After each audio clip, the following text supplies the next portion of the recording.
দীর্ঘদিন ধরেই উন্নত চিকিৎসার আশায় বাংলাদেশি রোগী ও তাদের স্বজনদের কাছে প্রতিবেশী রাষ্ট্র ভারত এক নির্ভরতার নাম হিসেবেই বিবেচিত হয়ে এসেছে। জীবনের মায়া আর সুস্থতার প্রত্যাশা বুকে নিয়ে প্রতিনিয়ত অসংখ্য মানুষ পাড়ি জমিয়েছে সেই পথে। কিন্তু সাম্প্রতিক সময়ে সামাজিক যোগাযোগ মাধ্যমে ছড়িয়ে পড়া কিছু উদ্বেগজনক ঘটনা সেই আস্থার ভিত্তিকেই যেন নতুন করে নাড়িয়ে দিচ্ছে। চিকিৎসার জন্য ভারতে যাওয়ার সিদ্ধান্ত এখন বাংলাদেশিদের কাছে হয়ে উঠছে এক অস্বস্তিকর প্রশ্ন, এক নতুন উদ্বেগের নাম।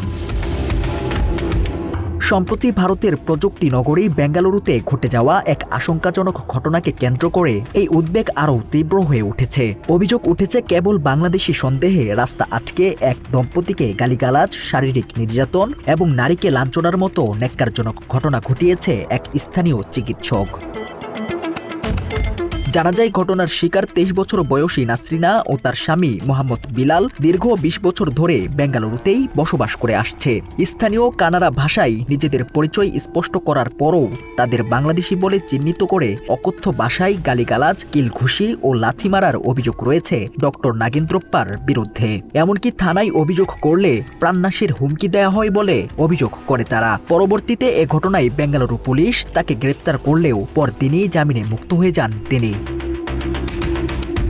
অপরদিকে সামাজিক যোগাযোগ মাধ্যমে ছড়িয়ে পড়া বিভিন্ন ভিডিওতেও দেখা যায় কোনো ধরনের যাচাই বাছাই ছাড়াই উগ্র হিন্দুত্ববাদী গোষ্ঠীর সন্ত্রাসীরা নিজেদের দেশের মানুষকেই বাংলাদেশি আখ্যা দিয়ে বেধড়ক পেটাচ্ছে।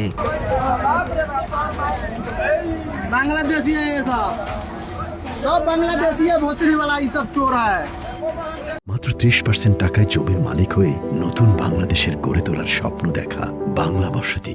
বাংলাদেশিদের প্রতি ভারতীয়দের এই আক্রোশ আরও অনেকভাবেই প্রমাণিত হয়েছে সাম্প্রতিক সময়ে। দীর্ঘদিন ধরেই বাংলাদেশ ভারত সীমান্তে ভারতীয় সীমান্ত রক্ষী বাহিনীর গুলিতে বাংলাদেশিদের প্রাণহানির বিষয় সামনে আসছে। বছরের পর বছর এই ইস্যুতে আলোচনা হলেও কার্যকর সমাধান বা জবাবদিহিতার জায়গা স্পষ্ট করা তো দূরের কথা, ভারত এই সীমান্ত হত্যার বিষয়কে পাত্তাই দিচ্ছে না বলে মনে করছে বিশ্লেষকরা।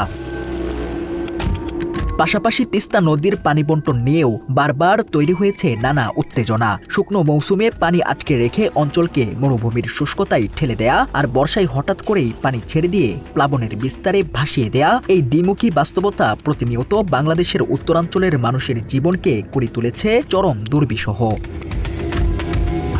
অন্যদিকে ভারতের কিছু রাজনৈতিক মহল থেকেও সময়ে অসময়ে বাংলাদেশকে ঘিরে তুচ্ছ-তাচ্ছিল্যপূর্ণ বক্তব্য শোনা যায়। কখনো হুমকি, কখনো অবজ্ঞা, আবার কখনো বাংলাদেশ দখলে নেয়ার হুঙ্কার, যার প্রতিধ্বনি দুই দেশের পারস্পরিক সম্পর্ককেই শুধু অস্বস্তির এক নতুন সমীকরণে দাঁড় করাই বলে মনে করছে বিশ্লেষকরা। মোল্লা ইউনূস সহ গোটা ঢাকা চাপা পড়ে, এদেরকে কেউ কাউন্টই করে না। সব মিলিয়ে চিকিৎসা মানব জীবনের এক গভীর আস্থার নাম, আরোগ্যের এক নীরব প্রতিশ্রুতি। কিন্তু সেই আশ্রয়ের পথেই যদি অনিশ্চয়তার অন্ধকার ছায়া নেমে আসে, তবে তা শুধু নিরাপত্তার প্রশ্ন তোলে না, মানবিকতার ভিতকেও নাড়িয়ে দেয়। ফলে নিরাপত্তার কারণে চিকিৎসার জন্য বাংলাদেশিদের ভারতের পরিবর্তে বিকল্প গন্তব্য বেছে নেয়ার পরামর্শই এখন জোরালো হয়ে উঠছে নানা মহলে।